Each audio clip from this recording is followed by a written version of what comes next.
Pemirsa masih bersama kami Damen Saku, kita akan lanjutkan lagi untuk menjawab pertanyaan selanjutnya yang akan disampaikan oleh Bapak Hamdi.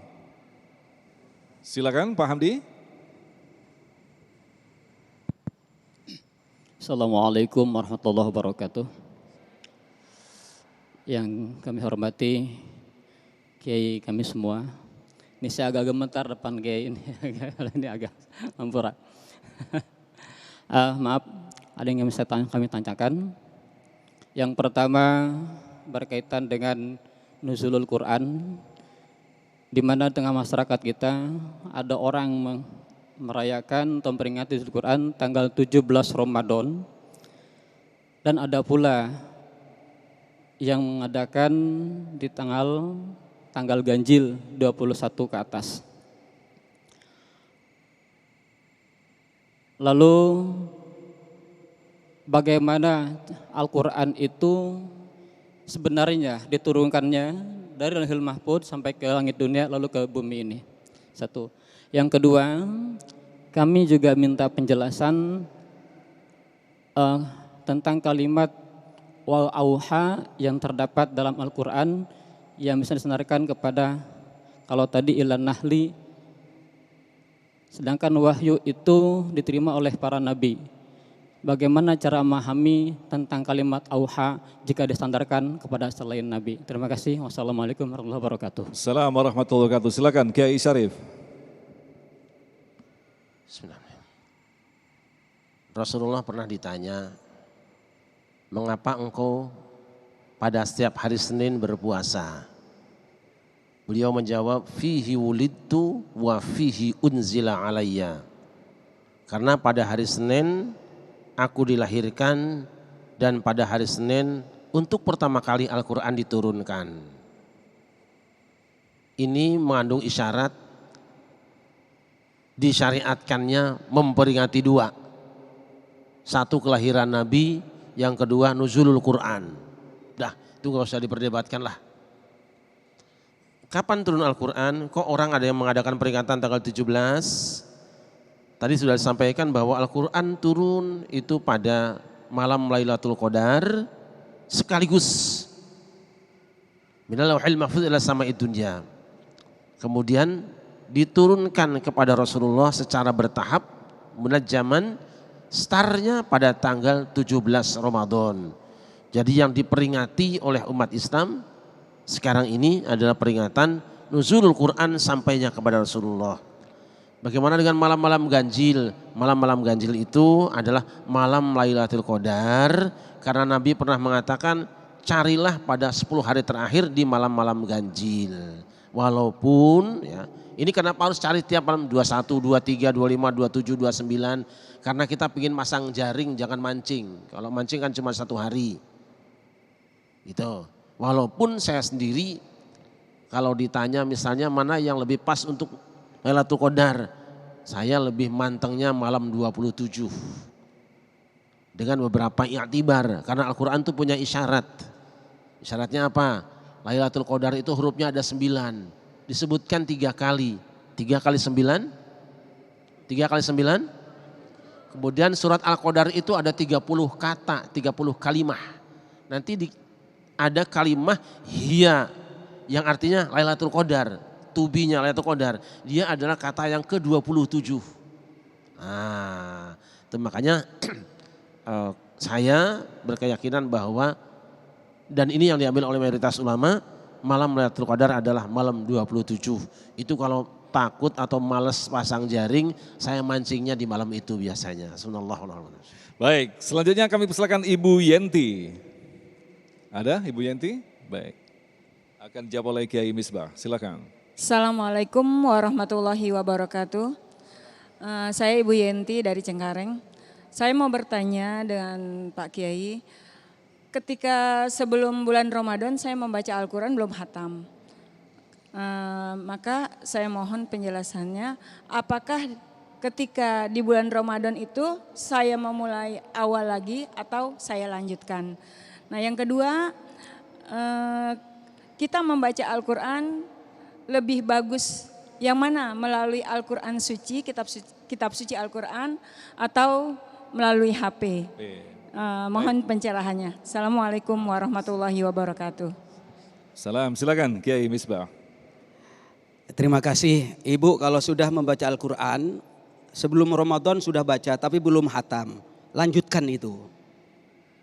Jadi membaca Al-Quran itu kalau bisa sampai hatam, dan memulainya itu tidak harus di awal Ramadan atau di luar Ramadan.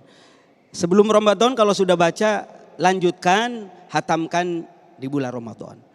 Kemudian yang kedua, berkaitan dengan lebih afdal mana pakai HP atau langsung mushaf Al-Quran. Saya sarankan langsung dengan Al-Quran. Walaupun aplikasi sekarang banyak. Kenapa? Karena kalau pegang HP suka diganggu dengan kegiatan yang lain. Baca Quran, WA masuk. Langsung bingung, stres. Karena apa? Karena ada orang yang memarahi kita misalnya. Karena itu fokus, jangan sampai di bulan Ramadan ini khususnya, jangan sampai terganggu dengan HP. Syekh Ali Jabir almarhum, mudah-mudahan jadi ilmu manfaat. Beliau itu kalau bulan Ramadan naruh HP, enggak baca HP lagi, fokus kepada Al-Quran. Sebagai tambahan Ibu, biar tambah mantap. Kalau saya membaca Al-Quran, melihat fenomena hari ini aplikasi Al-Quran banyak di HP. Ada kekhawatiran awalnya Kiai. Kekhawatiran takut Quran itu dirubah-rubah, ditambah-tambah. Tetapi saya kok yakin karena di dalam Al-Quran sudah ada jaminan dari Allah. Inna nahnu nazzalna dzikra wa inna lahu lahafizun. Sesungguhnya aku yang menurunkan Al-Quran dan aku yang menjaga Al-Quran. Kemurniannya tidak berubah 1400 tahun yang lalu sampai detik ini. Kalau Kiai Sarif tadi menceritakan, Qurannya sama, cuma dialeknya yang berbeda. Sama dengan saya yang mengatakan kita, ada yang mengatakan kita, ada yang mengatakan kito. Benar nggak? Wadduha ada yang begitu, wadduhe alaihim, ada yang dibaca alaihimu dan seterusnya. Itu namanya qiraatus sab'ah. Adapun tulisan Al-Qur'an mulai zaman Nabi Muhammad SAW sampai detik ini dijamin kemurniannya. Beda dengan kitab-kitab yang lain. Kenapa saudara-saudara sekalian? Karena ini salah satu i'jazul Quran, kehebatan Al-Quran, mukjizat Al-Quran. Dijamin oleh Allah. Dengan acara apa? Dengan banyaknya hafidh dan hafidhah di seluruh dunia. Karena kalau ibu tadi ada yang mengatakan, Kiai saya baca Quran kesulitan. Sebenarnya kalau kita mau membaca benar, belajar benar, insya Allah tidak. Karena apa? Ada jaminan dari Allah. Walaqad yassarnal Qur'ana lidzikri fahal mim muddakir. Sungguh telah aku mudahkan kepada kalian sekalian untuk belajar Al-Quran. Ayo belajar. Orang yang menghafal Al-Quran banyak. Karena apa? Karena memang mudah. Dan saudara-saudara sekalian, ini bagian dari mekanisme Allah Subhanahu wa taala untuk menyelamatkan Al-Quran, kemurnian Al-Quran sejak zaman Rasulullah sampai sekarang. Masya Allah, luar biasa sekali Kiai Misbah, Kiai Sarif yang telah berbagi ilmu yang sangat luar biasa dalam kesempatan kali ini. Pada intinya sebenarnya kita tidak ada alasan untuk tidak bersahabat, tidak berdekatan dengan Al-Quran. Karena sudah jelas bahwa Al-Quran adalah petunjuk yang paling nyata. Saya masih ingat dengan apa yang disampaikan oleh Kiai Misbah tadi. Ketika kita malas membaca Al-Quran, jangan-jangan memang Allah malas mendengarkan lantunan Al-Quran kita.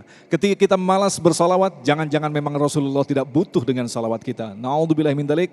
Mudah-mudahan kita terhindar dari orang-orang yang malas untuk bersahabat dengan Al-Quranul Karim. Tetaplah bersama kami, Damai Indonesiaku.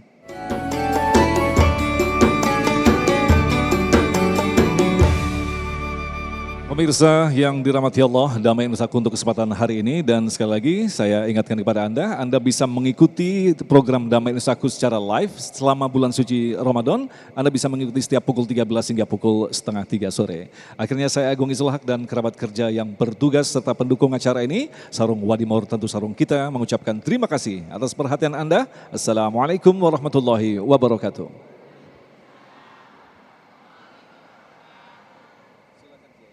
Mari kita bersama-sama memohon dan berdoa kepada Allah Subhanahu wa taala keberkahan dunia dan akhirat, khususnya di bulan Ramadan ini. Bismillahirrahmanirrahim. Alhamdulillahirabbil alamin wa sallallahu ala sayyidina Muhammad wa ala ali sayyidina Muhammad. Allahumma ja'al jam'ana hadza jam'an marhuma wa tafarruqana min ba'dihi tafarruqan ma'suma wa la taj'al fina syaqiyya wa la mahruma ya arhamar rahimin. Allahumma ja'alna, ya Allah jadikan kami, wa auladana dan putra-putri kami, wa talamidana wa ahlana dan keluarga kami ya Allah, min ahlil ilmi wa ahlil khair, orang yang ahli ilmu, orang yang senang berbuat kebaikan. Wala taj'alna wa iyyahu min ahli syarri wad dhair ya arhamar rahimin. Allahumma fariqal furqan wa munzilal Qur'an bil hikmati wal bayan. Barikillahumma lana fi syahri Ramadan. Barikillahumma lana fi syahri Ramadan. Berkahilah kami di bulan Ramadan ini ya Allah. Berikan kesempatan kepada kami untuk bisa mengisi Ramadan dengan ibadah sebaik-baiknya ya Allah. Rabbana atina fid dunya hasanah wa fil akhirati hasanah wa qina adzabannar. Bi fadli subhana rabbika rabbil izzati amma yasifun. Salamun alal mursalin walhamdulillahi rabbil alamin.